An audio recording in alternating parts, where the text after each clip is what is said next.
Պատկերացրեք մի մարդու, ով ապրում էր մի քաղաքում, որը պաշտում էր գիտելիքը, բայց նա համառորեն պնդում էր, որ ինքը ոչինչ չգիտի։ Նրան անվանում էին Աթենքի ամենաիմաստուն մարդը, սակայն նրա միակ իմաստությունը, իր իսկ խոսքերով, սեփական տգիտության գիտակցումն էր։ Ինչպես կարող է մի մարդ, ով երբեք ոչ մի տող չի գրել, դառնալ արևմտյան ողջ փիլիսոփայության հիմնադիրը, եւ ինչու նրա հայրենի քաղաքը, որին նա այնքան սիրում էր, ի վերջո դատապարտեց նրան մահվան։ Բարև ձեզ, բարի գալուստ մեր ալիք։ Եթե ձեզ հետաքրքրում են պատմության ամենաազդեցիկ եւ հակասական անհատականությունները, անպայման բաժանորդագրվեք, որպեսզի բաց չթողնեք մեր հետագա պատմությունները։ Այսօր մենք կխորասուզվենք Սոկրատեսի աշխարհը, փորձելով հասկանալ ոչ միայն նրա գաղափարները, այլև այն մարդուն, ով թաքնված էր առասպելի հետևում։ Եվ մեր ճանապարհորդությունը սկսվում է մարդկության պատմության ամենափայլուն կետերից մեկում, մեր թվարկությունից առաջ 5-րդ դարի Աթենքում։ Սա պարսկական պատերազմներում փառահեղ հաղթանակից հետո եկած ոսկեդարն է,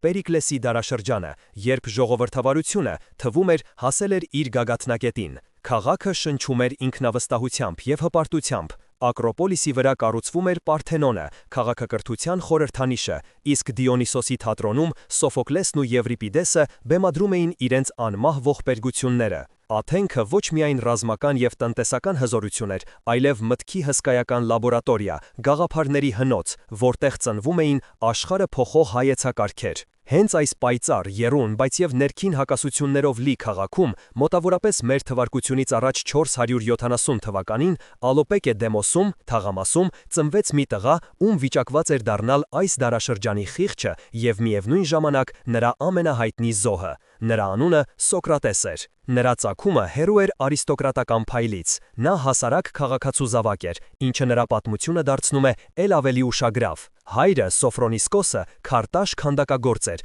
մարդ, ով իր ձեռքերով կոպիտ քարին ձև էր տալիս, ստեղծելով արձաններ։ Մայրը Ֆենարետան մանկաբարձուհի էր, կին, ով օգնում էր նոր կյանքի լույս աշխարհ գալուն։ Այս երկու արհեստները խորը խորհրդանշական իմաստ ստացան Սոկրատեսի փիլիսոփայության մեջ։ Նա հետագայում հեգնանքով կասեր, որ ինքը ժառանգել է ոչ թե հոր, այլ մոր արհեստը։ Եթե Ֆենարետան օգնում էր կանանց մարմնական ծննդաբերությանը, ապա ինքը Սոկրատեսը օգնում էր մարդկանց մտքերից ծննդաբերել ճշմարտությունը։ Նա ոչ թե գիտելիք էր դնում մարդկանց գլուխը, այլ հարցերի միջոցով օգնում էր նրանց հոգու խորքից դուրս բերել այն, ինչն արդեն այնտեղ կար։ Մենք շատ քիչ բան գիտենք նրա վաղ տարիների մասին, սակայն կարող ենք ենթադրել, որ նա ստացել է այն ժամանակվա աթենացի քաղաքացու համար նախատեսված ստանդարտ կրթություն։ Դա նշանակում է ոչ միայն գրել-կարդալ սովորել, այլև ուսումնասիրել Հոմերոսի պոեմները, սովորել նվագել քնար եւ իհարկե մարզել մարմինը գիմնասիոնում։ Սակայն նրա իսկական դպրոցը, նրա իրական համալսարանը դարձավ հենց Աթենքի ագորան, քաղաքի աղմկոտ սիրտը, շուկայի հրապարակը, որտեղ կայանում էին գործարքներ, ընդունվում էին քաղաքական որոշումներ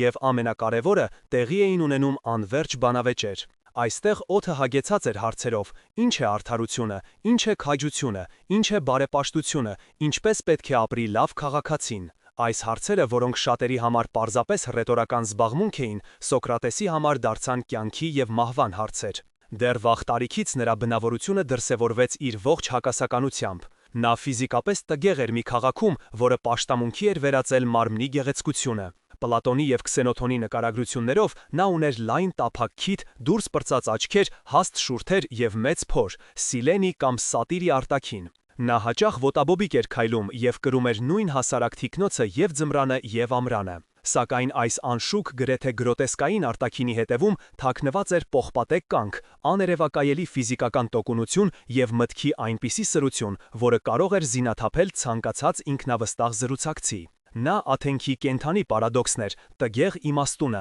համեստ հսկան, քաղաքացին, որը համարձակվեց հարցաքննել հենց այն հիմքերը, որոնց վրա կանգնած էր իր քաղաքը։ Նրա մանկությունը համընկավ մի դարաշրջանի հետ, երբ հին հավատալիքները սկսում էին քայքայվել, իսկ նոր պատասխանները դեռ չէին գտնվել։ Այս մտավոր վակուումի մեջ էր, որ Սոկրատեսը պետք է գտներ իր կոչումը, դառնալով մարդ, ով ոչ թե պատասխաններ էր տալիս, այլ ստիպում էր մարդկանց գտնել ճիշտ հարցերը։ Նախքան Աթենքի ինտելեկտուալ խիղճը դառնալը, Սոկրատեսը նրա հավատարիմ զինվորն էր։ Փիլիսոփայությունը նրա համար սկսվեց ոչ թե գրքերից, այլ կյանքի և մահվան դաժան դպրոցից։ Երբ մեր թվարկությունից առաջ 431 թվականին Սպարտայի և Աթենքի միջև բռնկվեց Պելոպոնեսյան աղետալի պատերազմը, Սոկրատեսը, լինելով քաղաքացի, կատարեց իր պարտքը։ Նա ծառայում էր որպես հոպլիտ, ծանրազեն հետևակային և մասնակցեց պատերազմի ամենաարյունալի ճակատամարտերից մի քանիսին։ Նրա անունը հիշատակվում է Պոտիդեայի պաշարման, Դելիումի ճակատամարտի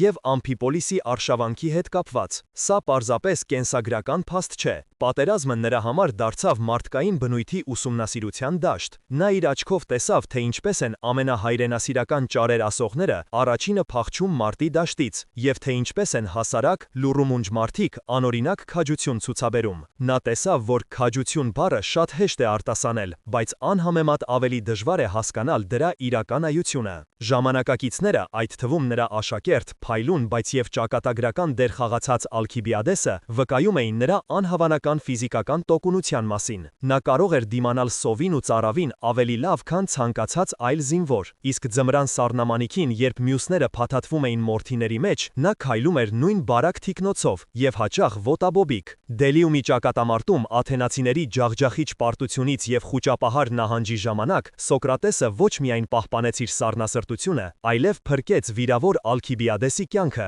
իր մարմնով պաշտպանելով նրան թշնամուց։ Պատերազմը կոփեց նրա մարմինը, բայց ավելի կարևոր է, այն կոփեց նրա միտքը, ստիպելով նրան անընդհատ մտածել բարոյական հասկացությունների իրական բովանդակության մասին։ Սակայն նրա կյանքի իրական շրջադարձային պահը տեղի ունեցավ ոչ թե մարտի դաշտում, այլ հեռավոր Դելփիում, որտեղ Պառնաս լեռան լանջին գտնվում էր Ապոլոն աստծո ամենահեղինակավոր տաճարը։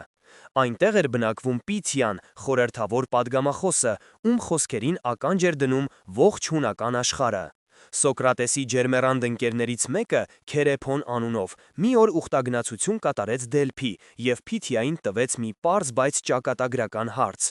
Արդյոք աշխարհում կա Սոկրատեսից ավելի իմաստուն մարդ։ Պատգամախոսի պատասխանը, որը փոխանցվեց քրմերի միջոցով, եղավ միանշանակ և ցնցող. ոչ ոք։ Երբ Քերեփոնը վերադարձավ Աթենք և հպարտությամբ հայտնեց այս լուրը Սոկրատեսին, փիլիսոփան ոչ թե ուրախացավ կամ սկսեց հպարտանալ, այլ ընկավ խորը տարակուսանքի մեջ։ Ինչպես կարող էր դա ճիշտ լինել։ Ինքը Սոկրատեսը, ով ամենից լավ գիտեր իր սեփական մտքի սահմանները, ով գիտակցում էր իր տգիտությունը բազմաթիվ հարցերում, ինչպես կարող էր լինել ամենաիմաստունը։ Աստված չի կարող ստել, բայց նրա խոսքերը կարծես թե հակասում էին իրականությանը։ Այս պարադոքսը դարձավ նրա կյանքի առաքելությունը։ Նա որոշեց, որ պետք է ստուգի Աստծո խոսքերը, գտնի իրենից ավելի իմաստուն մարդու և այդպիսով հերքի պատգամախոսին։ Այդ օրվանից սկսվեց նրա անվերջանալի ճանապարհորդությունը Աթենքի մարդկանց մտքերի միջով։ Նա սկսեց զրույցի բռնվել այն մարդկանց հետ, ովքեր իմաստունի համբավ ունեին։ Նա մոտենում էր մի հայտնի քաղաքական գործչի, ով կրակոտ ճառեր էր ասում արդարության մասին, և հարցնում. իսկ ի՞նչ է արդարությունը։ Քաղաքական գործիչը վստահորեն տալիս էր մի սահմանում, որը Սոկրատեսը մի քանի հարցերով հեշտությամբ հերքում էր, ցույց տալով դրա ներքին հակասությունները։ Այնուհետև նա գնում էր մի ողբերգակ բանաստեղծի մոտ, ով գեղեցիկ տողեր էր գրում աստվածների և բարեպաշտության մասին, և հարցնում. իսկ ի՞նչ է բարեպաշտությունը։ Բանաստեղծը նույնպես շփոթվում էր, չկարողանալով տալ տրամաբանական և հետևողական պատասխան։ Նա խոսում էր զորավարների հետ քաջության մասին, արհեստավորների հետ իրենց արհեստի գաղտնիքների, և շատ արագ նա հասկացավ մի ապշեցուցիչ բան։ Այս բոլոր մարդիկ, ովքեր իրենց ոլորտներում հարգված էին և համարվում էին գիտակ, իրականում չէին կարողանում բացատրել այն հիմնարար հասկացությունները, որոնց վրա կառուցում էին իրենց կյանքն ու գործունեությունը։ Նրանք կարծում էին, թե գիտեն, բայց իրականում չգիտեին։ Եվ այստեղ էր, որ նա բացահայտեց պատգամախոսի խոսքերի թաքնված իմաստը։ Նրա առավելությունը ոչ թե նրանում էր, որ նա ավելի շատ բան գիտեր, քան մյուսները։ Ոչ, նրա առավելությունը նրանում էր, որ ի տարբերություն նրանց, ովքեր չգիտեին, բայց կարծում էին, թե գիտեն, ինքը գոնե գիտեր, որ չգիտի։ Նրա իմաստությունը իր տգիտության գիտակցումն էր։ Այդ պահից նրա անձնական որոնումը վերածվեց հանրային առաքելության։ Նա հասկացավ, որ Աստված իրեն հանձնարարել է լինել Աթենքի համար մի տեսակ մոծակ կամ ճանճձի, որն իր անդադար խայթոցներով, իր հարցերով պետք է արթնացնի քնկոտ քաղաքը ինքնահավանությունից և մտավոր թմրությունից։ Այս բացահայտումը նրան դուրս բերեց տվերից և դրեց Աթենքի հասարակական կյանքի կենտրոնում, սկիզբ դնելով նրա փառքի և ողբերգության ուղուն։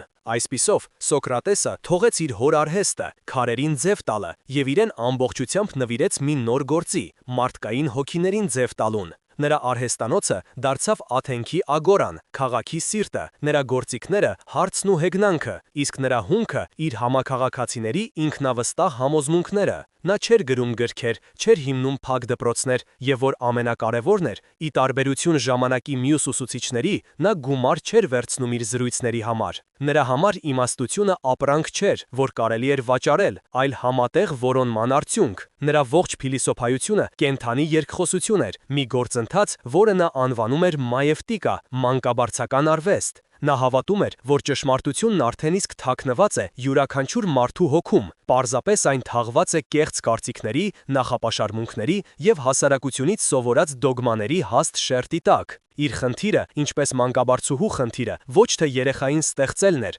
այլ օգնելը, որ այն անցավ լույս աշխարհ գա։ Նրա զրույցները սովորաբար սկսվում էին պարզ, գրեթե միամիտ թվացող հարցով։ Նա կարող էր մոտենալ մի հարգված դատավորի և խնդրել. «Դուք ձեր ողջ կյանքը նվիրել եք արդարադատությանը, խնդրում եմ, բացատրեք ինձ, թե ինչ է արդարությունը»։ Դատավորը, շոյված նման ուշադրությունից, տալիս էր ընդունված ստանդարտ պատասխանը։ Այդ պահից սկսվում էր Սոկրատեսի անողոք, բայց տրամաբանական հարցերի շղթան։ Նա ցույց էր տալիս, որ դատավորի սահմանումը որոշ դեպքերում չի գործում, մեկ այլ դեպքում հանգեցնում է հակասության, երրորդում պարզապես անհեթեթության։ Զրուցակիցը, փորձելով պաշտպանել իր դիրքերը, առաջ էր քաշում նոր փաստարկներ, որոնք նույնպես հերթով քանդվում էին Սոկրատեսի տրամաբանության տակ։ Այս գործընթացը, որը հայտնի է որպես էլենխոս կամ հերքում, հաճախ ավարտվում էր նրանով, որ զրուցակիցը հայտնվում էր ինտելեկտուալ փակուղում, որը հույները անվանում էին ապորիա։ Նա ստիպված էր լինում հանրության առաջ խոստովանել, որ այն, ինչի մասին նա կարծում էր, թե հստակ գիտի, իրականում չգիտի։ Շատերի համար սա խորապես նվաստացուցիչ փորձառություն էր։ Ոչ ոք չի սիրում, երբ իր ինքնահավանության փուչիկը ծակում են հանրության աչքի առաջ։ Այդ պատճառով Աթենքի հզորներից շատերը սկսեցին նրանից խուսափել, նրա մեջ տեսնելով ոչ թե ճշմարտություն որոնողի, այլ պարզապես մարդկանց վրա ծիծաղող, տհաճ անձնավորության։ Սակայն Աթենքի երիտասարդության համար Սոկրատեսը դարձավ իսկական մագնիս։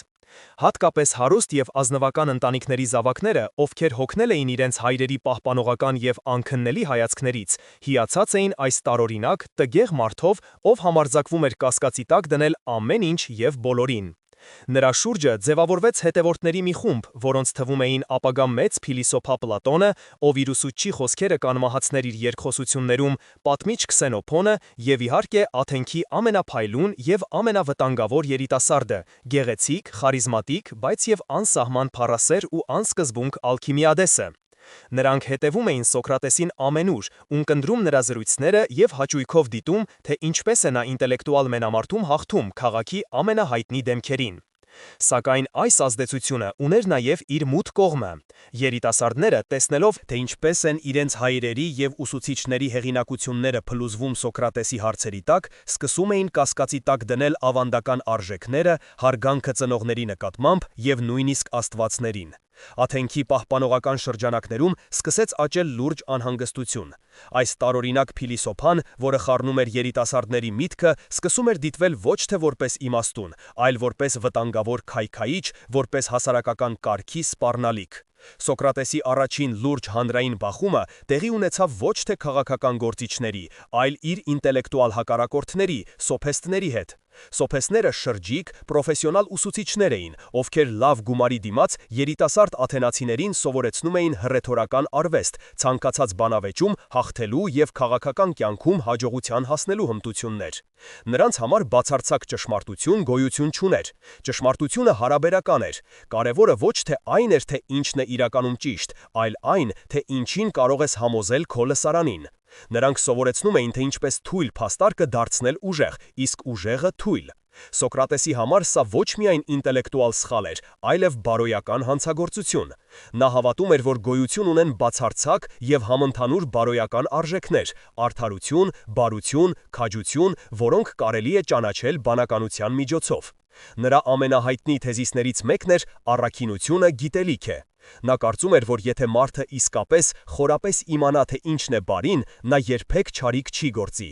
Ըստ նրա ողջ չարությունը բխում էր տգիտությունից, ոչ թե չար կամքից։ Այս բանավեճը պարզապես ակադեմիական չէր, դա պայքար էր աթենքի երիտասարդության հոգու համար։ Սոփեսները առաջարկում էին հաջողության և իշխանության տանող արագ և գործնական ճանապարհ, իսկ Սոկրատեսը ինքնաճանաչման և բարոյական կատարելագործման դժվարին, երբեմն ցավոտ ուղի։ Սակայն հասարակ աթենացու համար այս նրբությունները անհասկանալի էին։ Նրա աչքում և Սոկրատեսը և սոփեսները նույնն էին՝ խորամանկ մարդիկ, որոնք խոսքերով խաղում էին, շփոթեցնում էին մարդկանց և կասկածի տակ դնում հայրենական ավանդույթները։ Եվ այս բացասական պարզունակ ընկալումը փայլուն կերպով օգտագործեց մեծ կատակերգյակ Արիստոֆանեսը։ Մեր թվարկությունից առաջ 423 թվականին նա բենադրեց իր հայտնի «Ամպեր» կատակերգությունը։ Գլխավոր հերոսը Սոկրատեսն էր, որը ներկայացված էր որպես մի ծիծաղելի, խարդախ աթեիստ, ով ղեկավարում էր «Մտքի դպրոց» անունով մի հաստակություն։ Պիեսում Սոկրատեսը, զամբյուղի մեջ նստած և օդում կախված, ուսումնասիրում էր երկնային երևույթները, մերժում էր ավանդական աստվածներին, Զևսին և մյուսներին, և փոխարենը պաշտում էր նոր աստվածություններին, ամպերին։ Նա երիտասարդներին սովորեցնում էր, թե ինչպես խաբել պարտատերերին, ինչպես ապացուցել, որ սևը սպիտակ է, և նույնիսկ արդարացնում էր հորը ծեծող որդուն։ Կատակերգությունը ահռելի հաջողություն ունեցավ և խորը հետք թողեց հանրային գիտակցության մեջ։ Տասնամյակներ շարունակ այն ձևավորեց հասարակական կարծիքը Սոկրատեսի մասին։ Հազարավոր աթենացիների համար, ովքեր երբեք անձամբ չէին հանդիպել փիլիսոփային, նրա կերպարը դարձավ հենց Արիստոֆանեսի ստեղծած այս չարամիտ ծաղրանկարը։ Սա դանդաղ գործողության թույն էր, ռումբ, որի պայթյունը պետք է որոտար 24 տարի անց, դատարանի դահլիճում։ Հանրային կարծիքը դանդաղ, բայց անշեղորեն թունավորվում էր։ Ամպերը, որոնց մասին կատակում էր Արիստոֆանեսը, սկսում էին իրապես կուտակվել Սոկրատեսի գլխին։ Չնայած աճող քննադատությանը և հանրային ծաղրին, մեր թվարկությունից առաջ 5-րդ դարի վերջին տասնամյակներում Սոկրատեսի ազդեցությունը հասավ իր գագաթնակետին։ Նա դարձավ աթենքի մտավոր կյանքի անբաժանելի մասը, մի երևույթ, որը հնարավոր չէր անտեսել։ Նրան կամ հիանում էին, համարելով աստվածային իմաստության մարմնացում, կամ ատում էին, տեսնելով նրա մեջ վտանգավոր քայքայիչի, բայց անտարբեր մարդ գրեթե չկար։ Նա, ինչպես ինքն էր ասում իր պաշտպանական ճառում, դարձել էր աթենքի համար մի տեսակ ճանճ-ձի, աստվածների կողմից ուղարկված մի միջատ, որը պետք է իր անդադար խայթոցներով արթնացներ ինքնահավանությունից թմրած, մեծ ու ազնվացեղ, բայց ծուլացած պետական ձիուն։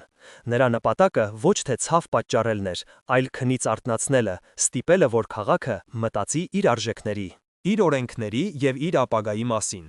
Նրա գլխավոր նվաճումն այն էր, որ նա փիլիսոփայությունը երկնքից իջեցրեց երկիր։ Մինչև Սոկրատեսը, հույն փիլիսոփաների մեծ մասը, այսպես կոչված բնափիլիսոփաները, զբաղված էին տիեզերքի կառուցվածքի, աստղերի շարժման և նյութի սկզբնապատճառի հարցերով։ Սոկրատեսը կտրուկ փոխեց փիլիսոփայության ուղղությունը։ Նա ասում էր, որ նախքան աստղերի գաղտնիքները բացահայտելը, մարդը պետք է բացահայտի ինքն իրեն։ Նրա ուշադրության կենտրոնում ոչ թե ֆիզիկական աշխարհն էր, այլ մարդու ներքին աշխարհը, հոգին։ Նրա հիմնական հարցերը վերաբերում էին էթիկային և բարոյականությանը, ինչ է բարին, ինչ է չարը, ինչպես պետք է ապրել արժանապատիվ կյանքով։ Նա առաջինը շեշտեց հոգու մասին հոգ տանելու կարևորությունը, պնդելով, որ հարստությունից, փառքից կամ իշխանությունից անհամեմատ ավելի կարևոր է հոգու կատարելությունը։ Այս շրջադարձը հսկայական ազդեցություն ունեցավ արևմտյան մտքի ողջ հետագա զարգացման վրա։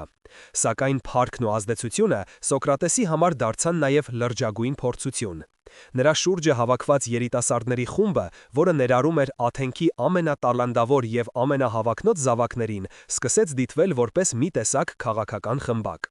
Չնայած Սոկրատես ինքը երբեք քաղաքականությամբ չէր զբաղվում և քննադատում էր ժողովրդավարության թերությունները ոչ թե իշխանության գալու, այլ ճշմարտությունը գտնելու համար, նրա աշակերտներից շատերը ունեին հստակ քաղաքական հավակնություններ։ Եվ այստեղ ի հայտ եկավ մի խորը ողբերգական հակասություն։ Սոկրատեսը, ով սովորեցնում էր առաքինության և ինքնազսպման մասին, ինչ պատասխանատվություն էր կրում իր այն աշակերտների գործողությունների համար, ովքեր դարձան աթենքի պատմության ամենաատելի դեմքերից։ Այս խնդիրը պայթեց ամբողջ ուժգնությամբ, երբ մեր թվարկությունից առաջ 404 թվականին Պելոպոնեսյան պատերազմում Աթենքը ջախջախիչ պարտություն կրեց Սպարտայից։ Դա ոչ միայն ռազմական, այլև բարոյական և քաղաքական կոլապս էր։ Հաղթող սպարտացիները ցրեցին ժողովրդավարական կառավարությունը և իշխանության բերեցին 30 աթենացի արիստոկրատներից բաղկացած խունտա, որը պատմության մեջ մտավ 30 բռնակալներ անունով։ Այս ռեժիմը սկսեց աննախադեպ տերորի շրջան, մահապատժի ենթարկելով հազարավոր քաղաքացիների և բռնագրավելով նրանց ունեցվածքը։ Եվ ահա սարսափելին, այս դաժան բռնապետության պարագլուխներից երկուսը, Գրիտիասը և Քարմիդեսը, Սոկրատեսի նախկին մտերիմ շրջապատից էին։ Գրիտիասը, ով համարվում էր խմբի ամենադաժան անդամը, ժամանակին եղել էր Սոկրատեսի ամենահիացած հետևորդներից։ Սա մահացու հարված էր Սոկրատեսի հեղինակությանը։ Ինչպես կարող էր մարդը, ով խոսում էր արդարության մասին, դաստիարակած լինել այդպիսի հրեշների։ Թեև Սոկրատեսն ինքը հրաժարվեց համագործակցել բռնակալների հետ և նույնիսկ վտանգեց իր կյանքը, չկատարելով նրանց անօրինական հրամաններից մեկը, նրանք հրամայել էին ձերբակալել մի անմեղ քաղաքացու, ինչից նա հրաժարվեց։ Նրա անունն արդեն անբաժանելիորեն կապված էր նրանց հետ։ Նրա քննադատական վերաբերմունքը ժողովրդավարության նկատմամբ հանկարծ սկսեց ընկարվել ոչ թե որպես փիլիսոփայական դիրքորոշում, այլ որպես բռնապետության գաղափարական հիմնավորում։ Նրա մյուս հայտնի աշակերտը Ալքիբիադեսը դեռ պատերազմի տարիներին դավաճանել էր Աթենքին և անցել սպարտացիների կողմը, պատճառելով անասելի վնաս իր հայրենի քաղաքին։ Այսպիսով, հասարակական գիտակցության մեջ ձևավորվեց մի պարզ, բայց մահացու բանաձև։ Սոկրատեսը ուսուցիչն է դավաճանների և բռնակալների։ Երբ 8 ամիս անց ժողովրդավարությունը վերականգնվեց, Աթենքը դարձավ վիրավորված, պարանոիկ և վրեժխնդիր քաղաք։ Հասարակությունը փնտրում էր մեղավորներ իր բոլոր դժբախտությունների, իր պարտության և նվաստացման համար, և Սոկրատեսը իր անհարմար հարցերով, իր քննադատական մտքով և իր վարքաբեկված աշակերտներով դարձավ կատարյալ քավության նոխազ։ Նա չէր փոխվել, նա շարունակում էր քայլել ագորայում, շարունակում էր հարցեր տալ և մարդկանց ցույց տալ իրենց տգիտությունը, բայց քաղաքն էր փոխվել։ Այն, ինչը խաղաղ և ինքնավստահ Աթենքում ընկալվում էր որպես անվնաս էքսցենտրիկություն կամ մտավոր խթան, պարտված և վիրավորված Աթենքում սկսեց դիտվել որպես մահացու վտանգ։ Ճգնաժամը ոչ միայն արտաքին էր, այլև ներքին։ Սոկրատեսի փիլիսոփայությունը, որը կոչված էր բուժելու հոգիները, այժմ ընկալվում էր որպես հենց այն թույնը, որը քայքայել էր քաղաքի բարոյական հիմքերը։ Գագաթնակետի ծանկումը սկսվել էր, և այն լինելու էր սրընթաց ու անուղոք։ Ժողովրդավարության վերականգնումից հետո հայտարարված համաներումը, որը պետք է բուժեր քաղաքացիական պատերազմի վերքերը, արգելում էր քաղաքական հանցագործությունների համար հետապնդումը։ Սա նշանակում էր, որ Սոկրատեսին չէին կարող ուղղակիորեն մեղադրել 30 բռնակալների հետ ունեցած կապերի համար։ Նրա թշնամիները ստիպված էին գտնել այլ, ավելի նենգ ճանապարհ։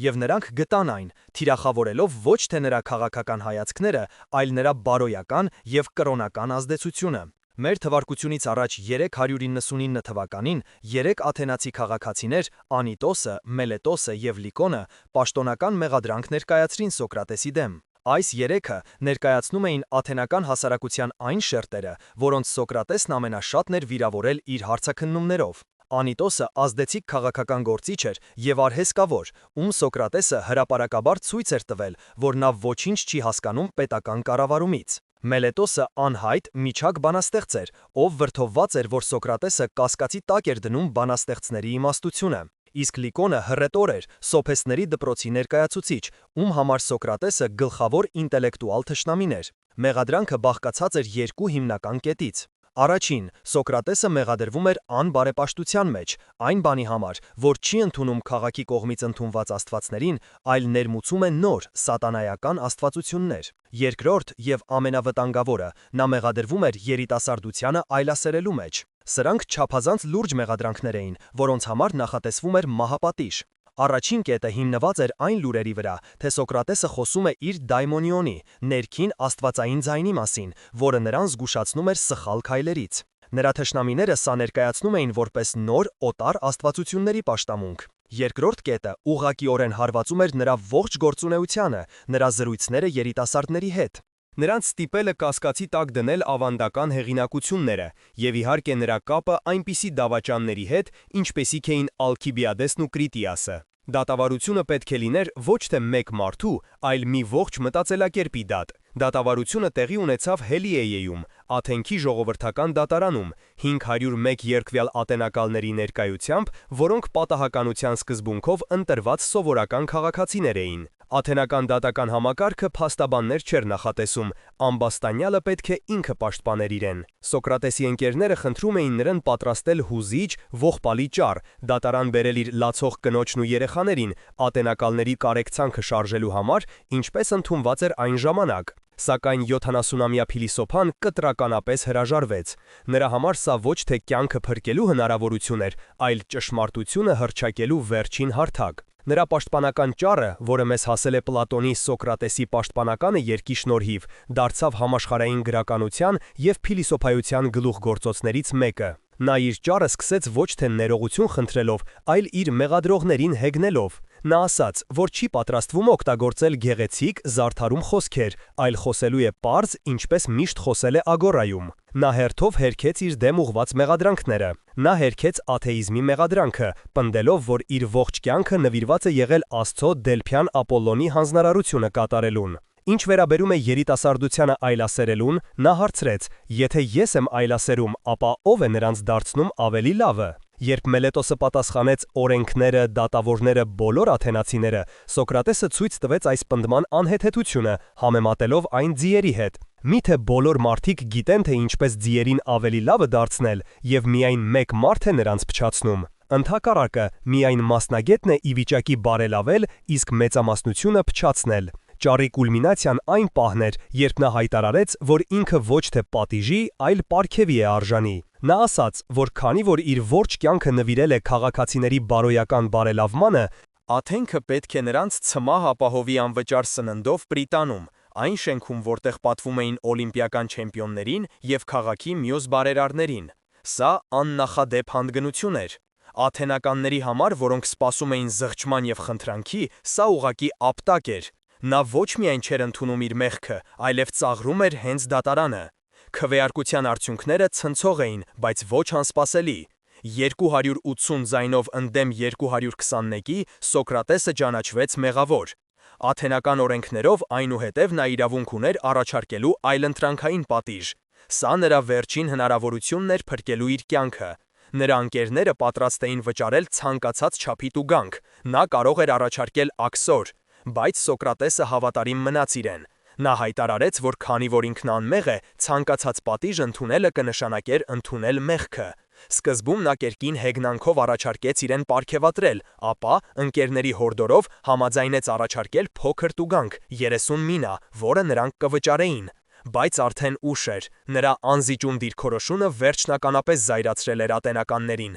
Երկրորդ քվեարկության ժամանակ ավելի շատ մարդիկ, 360-ը, քվեարկեցին մահապատժի օգտին։ Ճակատագրական որոշումը կայացված էր, Սոկրատեսը դատապարտվեց մահվան, թույն, ցիկուտա խմելու միջոցով։ Նա ընդունեց դատավճիռը առանց վախի և դառնության։ Իր վերջին խոսքում նա դիմեց իրեն դատապարտած դատավորներին և ասաց. «Ահա եկել է ժամանակը հեռանալու, ես մահանալու, իսկ դուք ապրելու, թե մեզնից ում է վիճակված ավելի լավ բաժինը, հայտնի է միայն Աստծուն»։ Նրա դատավարությունը ոչ միայն անարդարության ակտ էր, այլև մի ողբերգական բախում Փիլիսոփոսի անզիջում ճշմարտության և վախեցած, վիրավորված հասարակություն միջև, որը նախընտրեց սպանել իր ամենաիմաստուն քաղաքացուն, քան լսել նրա տհաճ ճշմարտությունը։ Դատավճռի կայացումից հետո Սոկրատեսին շղթայակապ տարան պետական բանտ, դեսմոտերիոն, որտեղ նա պետք է սպասեր իր մահապատժի օրվան։ Սովորաբար դատապարտյալներին մահապատժի էին ենթարկում դատավճռից անմիջապես հետո, սակայն ճակատագրի հեգնանքով նրա դատավարությունը համընկել էր մի կրոնական տոնի հետ։ Աթենքից դեպի Դելոս կղզի էր ուղարկվել Սուրբ նավը, և մինչև դրա վերադարձը քաղաքում արգելվում էր կատարել ցանկացած մահապատիժ։ Այսպիսով, Սոկրատեսը ստիպված եղավ բանտում անցկացնել մոտ 30 օր։ Այս վերջին ամիսը դարձավ նրա կյանքի և փիլիսոփայության իրական գագաթնակետը, մի ժամանակաշրջան, որը նրան անմահացրեց ավելի շատ, քան նրա ողջ նախորդ կյանքը։ Բանտախուցը վերածվեց փիլիսոփայական դպրոցի։ Ամեն օր նրա մոտ էին գալիս նրա ամենահավատարիմ ընկերներն ու աշակերտները՝ Պլատոնը, Կրիտոնը, Ֆեդոնը և այլք։ Նրանք գալիս էին սգալու, բայց գտնում էին մի մարդու, ով ավելի հանգիստ ու լուսավոր էր, քան երբևէ։ Նա նրանց հետ զրուցում էր ոչ թե մոտալուտ մահվան սարսափի, այլ հոգու անմահության, առաքինության և իմաստության մասին։ Նա մխիթարում էր նրանց, ովքեր եկել էին իրեն մխիթարելու։ Նրա համար մահը ոչ թե ավարտ էր, այլ անցում մի նոր ավելի կատարյալ վիճակի։ Փիլիսոփոսի համար, ով իր ողջ կյանքը ձգտել է հոգին ազատել մարմնի կապանքներից, մահը ոչ թե ողբերգություն էր, այլ բարձրագույն ազատագրում։ Սակայն նրա ընկերները չէին կարող համակերպվել այդ մտքի հետ։ Նրանց համար Աթենքի կողմից Սոկրատեսին սպանելը անտանելի անարդարություն էր։ Եվ ահա, լուսադեմներից մեկին նրա բանտախուցում հայտնվեց նրա ամենահին և ամենահարուստ ընկերը՝ Կրիտոնը։ Նա եկել էր վերջին հուսահատ առաջարկով։ Ամեն ինչ պատրաստ էր փախուստի համար։ Բանտապահներին կաշառել էին, նավը սպասում էր նավահանգստում, իսկ Թեսալիայում նրան սպասում էր ապահով ապաստան։ Կրիտոնը հուզված խնդրում էր նրան համաձայնել։ Նա խոսում էր ընկերների վշտի, նրա որբ մնացող երեխաների և այն խայտառակության մասին, որ կընկնի իրենց վրա, եթե մարդիկ մտածեն, թե իրենք չեն արել ամեն ինչ իրենց ուսուցչին փրկելու համար։ Այստեղ տեղի ունեցավ Սոկրատեսի կյանքի վերջին և ամենամեծ մտավոր մենամարտը։ Նա պայքարում էր ոչ թե իր մեղադրողների, այլ իր ամենամտերիմ ընկերոջ գայթակխիչ փաստարկների դեմ։ Պլատոնի Կրիտոն երկխոսության մեջ փայլուն կերպով նկարագրված է այս զրույցը։ Սոկրատեսը հանգիստ լսեց ընկերոջը, ապա սկսեց իր հակափաստարկները։ Նա ասաց. «Թանկագին Կրիտոն, Քո նախանձախնդրությունը թանկ է, բայց եթե այն ճիշտ չէ, ապա որքան մեծ է այն, այնքան վտանգավոր է»։ Նա առաջարկեց հարցը քննել ոչ թե զգացմունքների, այլ բանականության տեսանկյունից։ Նա հարցրեց. արդյոք կարելի է անարդարությանը պատասխանել անարդարությամբ։ Եթե քաղաքը անարդարացիորեն է վարվել նրա հետ, արդյոք դա նրան իրավունք է տալիս խախտել քաղաքի օրենքները։ Նրա ողջ կյանքի փիլիսոփայությունը հիմնված էր այն մտքի վրա, որ երբեք չի կարելի չարիք գործել, նույնիսկ ի պատասխան չարիքի։ Փախուստը կլիներ հենց այդպիսի արարք, օրենքների խախտում, պայմանագրի դրժում։ Այնուհետև նա օգտագործեց մի հզոր գրական հնարք, պատկերացնելով, թե ինչ կասեին իրեն Աթենքի օրենքները, եթե նրանք կարողանային խոսել։ Նրանք կասեին. «Սոկրատես, մենք ենք քեզ ծնել, կերակրել, դաստիարակել։ Դու 70 տարի ապրել ես մեր հովանու ներքո, օգտվել ես մեր բարիքներից և երբեք չես փորձել հեռանալ, ինչը նշանակում է, որ դու համաձայնել ես ենթարկվել մեզ։ Հիմա, երբ մեր որոշումը քեզ դուր չի գալիս, դու ուզում ես մեզ ոչնչացնել։ Եթե դու փախչես, դու կհաստատես քո դատավորների խոսքերը, որ դու իսկապես օրենքները քայքայող ես»։ Սոկրատեսի համար քաղաքացու և պետության միջև գոյություն ուներ սոցիալական դաշինք։ Նա, որպես քաղաքացի, պարտավոր էր ենթարկվել օրենքներին, նույնիսկ եթե դրանք կիրառվում էին անարդարացիորեն։ Ճիշտ ուղին ոչ թե փախուստն էր, այլ օրենքները համոզման միջոցով փոխելու փորձը։ Քանի որ նա չէր կարողացել համոզել դատարանին իր անմեղության մեջ, նրան մնում էր միայն ենթարկվել դատավճռին։ Կրիտոնը պարտվեց։ Նա այլևս ոչինչ չուներ ասելու, Սոկրատեսի որոշումը վերջնական էր։ Նա նախընտրեց մահը, քան կյանքը իր սկզբունքները դավաճանելու գնով։ Սա նրա վերջին և ամենահզոր դասն էր։ Փիլիսոփայությունը ոչ թե խոսքերի խաղ է, այլ ապրելակերպ, որի համար արժե նաև մահանալ։ Մահապատժի օրը եկավ։ Նրա ընկերները վերջին անգամ հավաքվեցին բանտախցում։ Նրա կինը Քսանթիպան երեխաների հետ այնտեղ էր, հեքեկալով։ Սոկրատեսը խնդրեց, որ նրան տուն տանեն, որպեսզի կանացի արցունքները չխանգարեն իրենց վերջին զրույցին։ Նա լվացվեց, որպեսզի կանանց չնեղացնի իր մարմինը լվանալու հոգսով, և հանգիստ սպասեց դահիճի գալուն։ Երբ մայրամուտին դահիճը, արցունքն աչքերին, բերեց ցիկուտայի բաժակը, Սոկրատեսը վերցրեց այն առանց ձեռքի դողի, կարծես սովորական գինու գավաթ լիներ։ Նա հարցրեց, թե կարելի է արդյոք մի փոքր զոհաբերություն անել աստվածներին, և երբ դահիճը պատասխանեց, որ թույնը պատրաստված է ճշգրիտ չափով, նա ասաց. «Դե ինչ, ուրեմն կարելի է գոնե աղոթել, որ իմ ճանապարհորդությունը այս աշխարհից դեպի մյուսը երջանիկ լինի»։ Այս խոսքերով նա մի շնչով խմեց թույնը։ Նրա ընկերները, ովքեր մինչ այդ զսպում էին իրենց, բարձրաձայն լաց եղան։ Սոկրատեսը հանդիմանեց նրանց, խնդրելով լուռ և արժանապատիվ լինել։ Նա սկսեց քայլել սենյակում, ինչպես հրահանգել էր դահիճը, մինչև նրա ոտքերը ծանրացան։ Նա պառկեց, և թույնի սառնությունը սկսեց բարձրանալ նրա մարմնով։ Նրա վերջին խոսքերը, որ ուղղված էին Կրիտոնին, խորհրդավոր էին. «Կրիտոն, մենք Ասկլեպիոսի նախաղաղ ենք պարտք, խնդրում եմ մի մոռացիր վճարել»։ Ասկլեպիոսը բժշկության աստվածն էր, և նրան աքաղաղ էին զոհաբերում հիվանդությունից ապաքինվելու առթիվ։ Սոկրատեսի համար մահը ապաքինում էր կյանք կոչվող երկարատև հիվանդությունից։ Այդ խոսքերից հետո նա ընդմիշտ լռեց։ Աթենքի ճանճ ձին այլևս չկար։ Սոկրատեսի մահը ցնցեց նրա հետևորդներին։ Նրանք կորցրել էին ոչ միայն ուսուցչին, այլև իրենց բարոյական կողմնացույցը։ Աթենքը, որը նրանք սիրում էին, սպանել էր իր ամենաարժանի քաղաքացուն։ Հիասթափված եւ վախեցած նրա աշակերտներից շատերը, այդ թվում Պլատոնը, ժամանակավորապես լքեցին քաղաքը, ապաստան փնտրելով Մեգարայում։ Այս ինքնակամ աքսորի տարիներին նրանք սկսեցին վերաիմաստավորել իրենց ուսուցչի կյանքն ու մահը։ Սոկրատեսի մահը դարձավ այն պրիզման, որի միջով նրանք սկսեցին նայել աշխարհին։ Հատկապես Պլատոնի համար այս իրադարձությունը դարձավ խորը հոգեբանական եւ փիլիսոփայական շրջադարձ։ Նա, ով երիտասարդության տարիներին երազում էր քաղաքական կարիերայի մասին, ընդմիշտ հիասթափվեց գործող քաղաքականությունից, հատկապես ժողովրդավարությունից, որը կարող էր նման անարդարություն գործել։ Նա եկավ այն եզրակացության, որ քանի դեռ քաղաքները չեն կառավարվում փիլիսոփաների կողմից, կամ քանի դեռ կառավարիչները չեն դառնում իսկական փիլիսոփաներ, Մարդկությունը երբեք չի ազատվի չարիքից։ Աթենքի իշխանությունները, սպանելով Սոկրատեսին, կարծում էին, թե լռեցրել են մի անհանգիստ ձայն եւ վերջ դրել նրա ազդեցությանը։ Իրականում նրանք հասան ճիշտ հակառակ արդյունքի։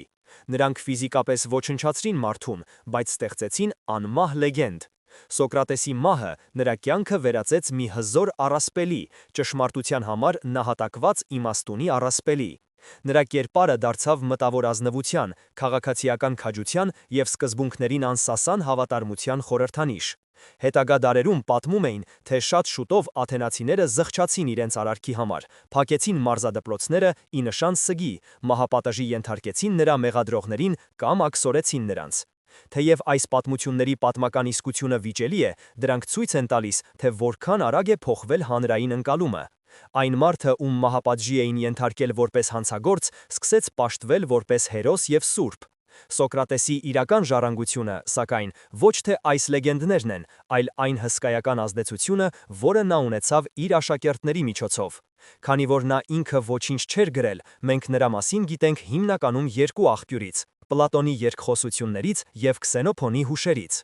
Այս երկու հեղինակները ներկայացնում են Սոկրատեսի տարբեր, երբեմն նույնիսկ հակասական կերպարներ, ինչը պատմաբանների շրջանում առաջացրել է այսպես կոչված Սոկրատյան հարցը, որքանով է նրանց նկարագրած Սոկրատեսը համապատասխանում իրական պատմական անձին։ Քսենոփոնը նկարագրում է ավելի պարզ, գործնական, բարոյախոս ուսուցչի, մինչդեռ Պլատոնի Սոկրատեսը խորը մետաֆիզիկոս է, բարդ գաղափարների կրող։ Շատ հավանական է, որ Պլատոնը իր սեփական փիլիսոփայական գաղափարներից շատերը ներդրել է իր ուսուցչի բերանը։ Բայց անկախ այս հարցի պատասխանից, փաստն այն է, որ Սոկրատեսը դարձավ արևմտյան փիլիսոփայության ելակետը։ Պլատոնը, ոգեշնչված նրա օրինակով, հիմնեց իր հայտնի ակադեմիան, առաջին իսկական համալսարանը, որտեղ դարեր շարունակ ուսումնասիրվում էին Սոկրատեսի կողմից բարձրացված հարցերը։ Պլատոնի լավագույն աշակերտը Արիստոտելը իր հերթին դարձավ մարդկության պատմության մեկ այր մտավոր հսկա։ Գրեթե բոլոր հետագա հունական եւ հռոմեական փիլիսոփայական դպրոցները, կինիկները, ստոիկները, էպիկուրյանները այս կամ այն կերպ իրենց համարում էին Սոկրատեսի ժառանգորդները, յուրաքանչյուրը յուրովի մեկնաբանելով նրա ուսմունքը։ Նա դրեց էթիկայի, տրամաբանության եւ իմացաբանության հիմքերը։ Նրա երկխոսության մեթոդը, որը հայտնի է որպես Սոկրատյան մեթոդ, մինչ օրս օգտագործվում է կրթության մեջ քննադատական մտածողություն զարգացնելու համար։ Այսպիսով, ինչպես պատասխանել այն հարցին, որը մենք տվեցինք սկզբում։ Ինչպես մի մարդ, ով ոչինչ չգրեց, դարձավ պատմության ամենաազդեցիկ մտածողներից մեկը։ Պատասխանը թերևս նրանում է, որ Սոկրատեսը թողեց ոչ թե գրքեր, այլ կենդանի օրինակ։ Նա ցույց տվեց, որ փիլիսոփայությունը ոչ թե չոր ակադեմիական զբաղմունք է, այլ կյանքի արվեստ, մահվան արվեստ եւ ամենակարևորը հարցեր տալու արվեստ։ Նրա ժառանգությունը ոչ թե պատրաստի պատասխանների համակարգ է, այլ անվերջ որոնման կոչ։ Նրա ամենահայտնի արտահայտություններից մեկը չքննված կյանքն ապրելու արժանի չէ, այսօր էլ նույնքան արդիական է, որքան 2.5 հազարամյակ առաջ։ Այն մեզ հիշեցնում է, որ մարդ լինել նշանակում է մտածել, կասկածել, հարցաքննել ինքներս մեզ եւ աշխարհը մեր շուրջը։ Սոկրատեսի պատմությունը ողբերգական հերոսի պատմություն է, ում քաղաքը չհասկացավ եւ սպանեց, բայց ում գաղափարները ի վերջո նվաճեցին աշխարհը։ Նա մահացավ, որպեսի փիլիսոփայությունն ապրի, եւ այդ իմաստով նրա վերջին ամենամեծ պարադոքսն այն է, որ նրա մահը դարձավ նրա ամենամեծ հաղթանակը։ Այսօր Սոկրատեսի անունը դարձել է իմաստության հոմանիշ։ Նրա կերպարը քանդակված է քարի մեջ, պատկերված կտավների վրա։ Նրա խոսքերը մեջբերվում են ամենուր, համալսարանական դասախոսություններից մինչև սոցիալական ցանցերի գրառումներ։ Բայց այս իդեալականացված կերպարի հետևում հաճախ կորչում է իրական, բարդ եւ հակասական մարդը։ Մենք հիանում ենք ճշմարտության նահատակով, բայց մոռանում ենք, որ նրա մեթոդները կարող էին լինել աներիվակայելի նյարդայնացնող եւ սադրիչ։ Նա կարող էր լինել ոչ միայն իմաստուն ուսուցիչ, այլև ինտելեկտուալ բռնակալ, ով իր զրուցակիցներին փակուղի էր տանում ոչ միայն ճշմարտությունը բացահայտելու, այլև սեփական մտավոր գերազանցությունը ցուցադրելու համար։ Նրա դատավարությունը ոչ միայն անմեղ մտածողի դեմ ուղված անարդարության ակտ էր, այլև բարդ քաղաքական եւ սոցիալական ցնցումների արդյունք, որտեղ նրա անզիջում դիրքորոշումը եւ հեգնանքը անկասկած իրենց դերը խաղացին ողբերգական ելքի հարցում։ Սակայն նրա մեծությունը հենց այս հակասությունների մեջ է։ Սոկրատեսը մեզ հիշեցնում է, որ քննադատական մտածողությունը հարմարավետ զբաղմունք չէ։ Ճշմարտության որոնումը պահանջում է քաջություն կասկածի տակ դնելու ոչ միայն ուրիշների, այլև սեփական ամենախորը համոզմունքները։ Մի աշխարհում, որը գնալով ավելի է բևեռացվում, որտեղ մարդիկ նախընտրում են փակվել իրենց գաղափարական պղպջակներում եւ լսել միայն այն, ինչը հաստատում է իրենց կարծիքը, Սոկրատեսի օրինակը դառնում է ավելի քան արդիական։ Նա մեզ սովորեցնում է, որ իսկական իմաստությունը ոչ թե ամեն ինչի պատասխանը իմանալն է, այլ երբեք չդադարել հարցեր տալը։ Նրա ժառանգությունը ոչ թե դոգմաների համակարգ է, այլ մեթոդ, երկխոսության, ինքնակննության եւ մտավոր ազնվության մեթոդ։ Եվ թերևս նրա ամենակարևոր դասը մեզ համար այսօր այն է, որ հասարակությունը, որը վախենում է իր ամենաանհարմար հարցերից եւ նախընտրում է լռեցնել իր քննադատներին, վաղ թե ուշ դատապարտված է խմելու իր սեփական թույնի բաժակը։ Շնորհակալություն դիտման համար։ Եթե ձեզ դուր եկավ այս պատմությունը, կիսվեք այն ձեր ընկերների հետ եւ բաժանորդագրվեք մեր ալիքին, բաց չթողնելու պատմության մյուս հսկաների մասին մեր հաջորդ թողարկումները։ Հաղթանակը